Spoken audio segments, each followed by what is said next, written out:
Abot dibdib ang tubig sa ilang lugar sa Davao City. Ang pick-up na ito, tumirik. Muntik na bang mahulog sa kanal ang isa pang sasakyan. Wala pa raw tulog ang mga residenteng naglimas ng tubig at putik sa kanilang mga bahay. Ito pinaka-worst na baha, na pinakamataas. Alam ko ginabaha dito pero hindi ganun kataas, pero ngayon grabe. Si Jose, naglinis ng baradong kanal. Luya na mo dito, pati dagang nabasa sa sulod eh. Gamitin nyo? Oh, dagang nga daot. Sama sa? Sa akong kuan freezer. Kaya na mabantay, kumpiyansa lang kayo. Ayon sa Office of Civil Defense, apektado ng baha ang nasa mahigit 200 na individual sa Davao City. Sa Pikit, Cotabato, gumamit ng speedboat ang mga tauhan ng LGU para marating ang 2 barangay na nalubog sa baha. Sa taas ng tubig, hindi raw makalikas sa mga residente. Unang ipinamigay ang mga trapal na hiling ng mga barangay. Isusunod ang mga food pack at inuming tubig. Apektado ng baha ang mahigit 14,000 pamilya sa Pikit.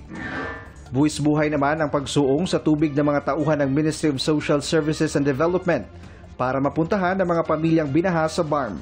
Abot leeg pa rin kasi ang tubig sa bayan ng Nabalawag. Dahil naman sa malawakang pagbahang dulot ng ilang araw na pag-ulan, isinailalim na sa state of calamity ang Maguindanao del Sur. Humupa na ang tubig sa ilang lugar, pero nag-iwan na makapal na putik. Problema po talaga namin kasi mahirap maglinis dito. Ang mga tauhan ng RHU Dato Montawal, nagpasalamat na naisalba nila ang mga gamit, lalo na ang mga gamot. Sa kubong ito muna sila nagbibigay serbisyo sa mga pasyente. Ang mga residente namang natutulog sa tabi ng kalsada dahil sa baha, hindi pa rin nakakabalik.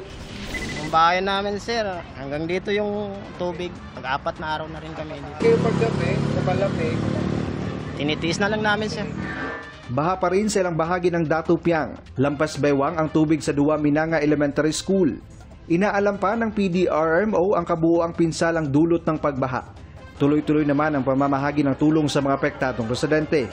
Kapwa pa rin nakakaapekto sa iba't ibang bahagi ng bansa ang umiiral na habagat at low pressure area. Ayon sa Pag-asa, mas maliit na ang tsansang maging bagyo ang LPA. Para sa GMA Integrated News, ako si Jess Tony Humamin ng GMA Regional TV, ang inyong saksi. Mga kapuso, sama-sama tayong maging saksi. Mag-subscribe sa GMA Integrated News sa YouTube at para sa mga kapuso abroad, samahan niyo kami sa GMA Pinoy TV at sa www.gmanews.tv.